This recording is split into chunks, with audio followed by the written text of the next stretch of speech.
नमस्कार, मेरा नाम ज्ञानेश्वर है और आप देख रहे हैं लाइव सिटीज। देखिए, बिहार में एक शहर है, नाम है बरहिया। नाम आपने भी सुना होगा। बड़ा ही मशहूर शहर है। बहुत सारे पहलवान हैं बरहिया शहर में और बरहिया का रसगुल्ला भी उतना ही फेमस है।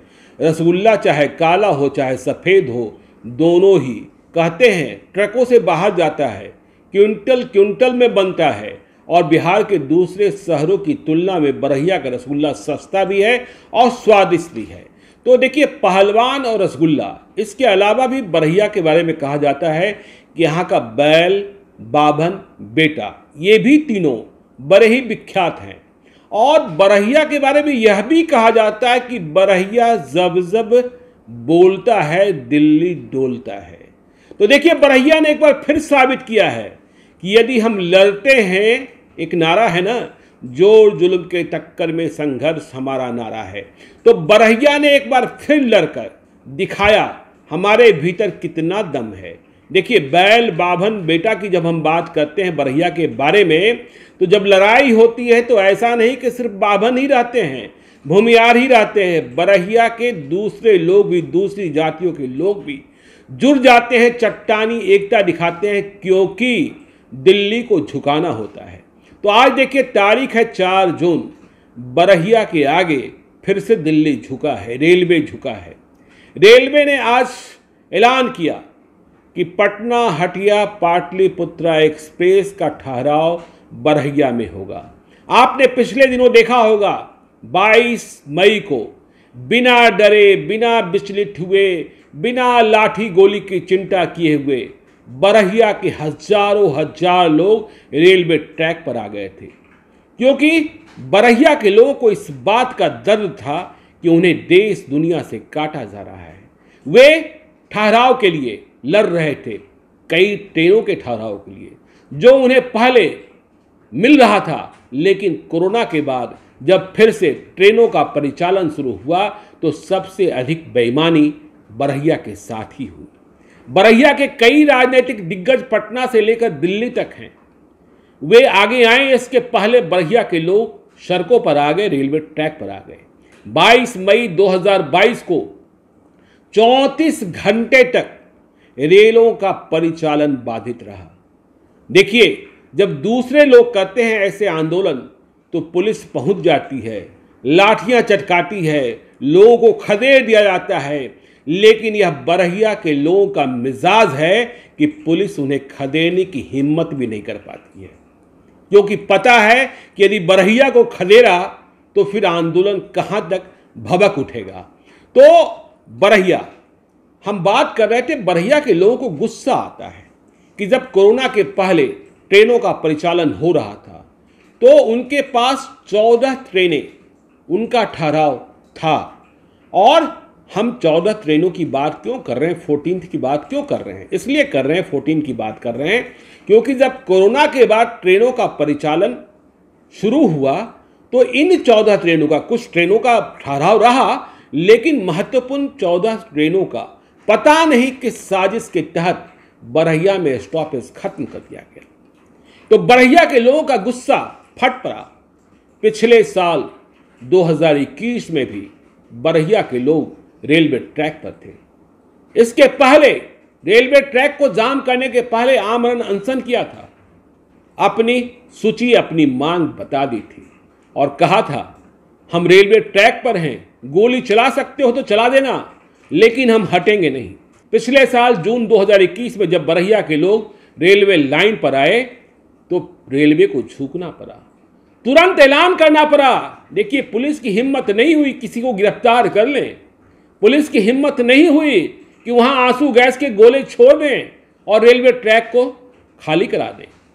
समझौता करना पड़ा और 5 ट्रेनों का ठहराव पहला रेलवे ट्रैक को जाम करने से मिला, जिनमें intercity express, Danapur Howrah express, Maurya express और दक्षिण बिहार एक्सप्रेस था। इसके बाद भी 9 ट्रेनों का ठहराव के लिए बरहिया के लोग संघर्ष करते रहे, रेलवे को लिखते रहे। और जब रेलवे ने लिखने और पढ़ने पर सुनवाई नहीं की तो बरहिया के लोगों को लगा कि हमें फिर से अपना रौद्र रूप दिखाना होगा। 22 मई 2022 को बरहिया के लोग फिर से रेलवे ट्रैक पर थे और कहा कि आप हमारे साथ बेईमानी नहीं कर सकते। Hatia Patna Pataliputra express, Bhagalpur Lokmanya Tilak express, Guwahati Lokmanya Tilak express, Bhagalpur Muzaffarpur Jansewa express, Tata Thawe link express, Tata Katihar link express, Malda town Delhi Farakka express, Malda town Delhi Farakka express up and down, और सियालदाह बलिया एक्सप्रेस, सारी ट्रेनों की बात हम अप एंड डाउन की कर रहे हैं। इनका ठहराव आपको देना होगा जैसा कि कोरोना के पहले था। और जब बरहिया के लोग उतरते हैं रेलवे ट्रैक पर तो याद रखिएगा, कोई पार्टी का झंडा नहीं होता है, किसी नेता का बैनर नहीं होता है, कोई नेता नहीं बनता है। वे तमाम लोग होते हैं, नागरिक होते हैं, व्यापारी होते हैं, किसान होते हैं, मजदूर होते हैं और दैनिक यात्री होते हैं। और उनका जलवा, उनका गुस्सा इतना तीखा होता है। तो देखिए, 9 ट्रेनों की लड़ाई चल रही थी, 5 का ठहराव पहले लिया गया, 9 की लड़ाई अभी थी, अभी 1 फिर से मिला है। 22 मई 34 घंटे और आज 4 जून 1 ट्रेन। बरहिया के लोग कह रहे हैं हम सभी ट्रेनों का ठहराव लेंगे जो हमारे पास पहले से था। बरहिया के लोगों का गुस्सा है और यह गुस्सा शायद वाजिब भी है कि देखिए, रेलवे स्टेशनों की ग्रेडिंग होती है, रेलवे स्टेशनों पर टिकटों की बिक्री को देखा जाता है। बरहिया के लोग मिलान करते हैं, एक और स्टेशन है बरहिया के पास ही, अभयपुर, और रेलवे की ग्रेडिंग सिस्टम के हिसाब से NSG 5 में है। तो बरहिया के लोग गुस्सा करते हैं कि अभयपुर रेलवे स्टेशन पर टिकट की बिक्री 1,94,00,000 रुपए की सालाना है और बरहिया रेलवे स्टेशन पर करीब 3 करोड़ रुपए है, 2,96,00,000 रुपए सालाना। तो फिर अभयपुर रेलवे स्टेशन को ट्रेनों का अधिक ठहराव कैसे मिल जाता है? बरहिया ज्यादा प्रमुख शहर भी है, फिर बरहिया को वंचित कौन करता है? अब इसकी कहानी बरहिया के लोग बताते हैं कि अभयपुर को विशेष तवज्जो क्यों है।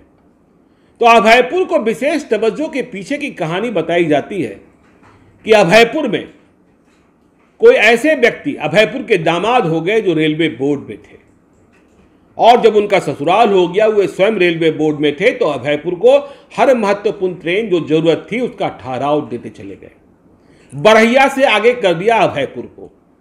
और जब वे रेलवे बोर्ड में दामाद बाबू नहीं भी हैं, तो यहाँ जो स्थानीय लोग थे दामाद बाबू के कारण, या ये कह लें कि बहनोई साहब के कारण, इतनी पैठ बन गई रेलवे बोर्ड में कि अभयपुर आगे रहता है। बरहिया के लोगों को लगता है अभयपुर आगे रहे, कोई परेशानी नहीं है, लेकिन हमें क्यों आप छोड़ते हैं? तो बरहिया ने एक ट्रेन पाटलिपुत्रा हटिया एक्सप्रेस को लड़के फिर से प्राप्त किया है और लड़ाई से अब तक 6 ट्रेनें मिली हैं, 8 की लड़ाई अब भी जारी है। बरहिया के लोग वैसे तो और भी ट्रेनों के ठहराव की मांग कर रहे हैं, जिनमें पटना हावड़ा जनशताब्दी एक्सप्रेस है, हावड़ा देहरादून कुंभ एक्सप्रेस है, हावड़ा देहरादून उपासना एक्सप्रेस है, हावड़ा दिल्ली पूर्वा एक्सप्रेस है, गुवाहाटी दिल्ली ब्रह्मपुत्रा मेल है, हावड़ा जम्मू तवी हिमगिरी एक्सप्रेस है, कोलकाता अमृतसर अकाल तख्त है, हावड़ा अमृतसर पंजाब मेल है। देखिए, बरहिया के लोग से आज हम बात कर रहे थे, कह रहे थे लड़कर हम लेना जानते हैं, लड़कर लेंगे, उन ट्रेनों का स्टॉपेज प्राप्त करेंगे जो कोरोना के पहले हमारे पास था। तो बरहिया का मिजाज आप समझ रहे हैं, बरहिया की लड़ाई को आप समझते हैं। देखते रहिए लाइव सीरीज को। यदि अब तक आपने हमारे यूट्यूब चैनल लाइव सीरीज को सब्सक्राइब नहीं किया है तो जरूर कर लीजिएगा, और यदि इस वीडियो को आप फेसबुक पेज के माध्यम से देख रहे हैं तो पेज को लाइक कीजिएगा, ट्विटर पर भी फॉलो कीजिए। धन्यवाद।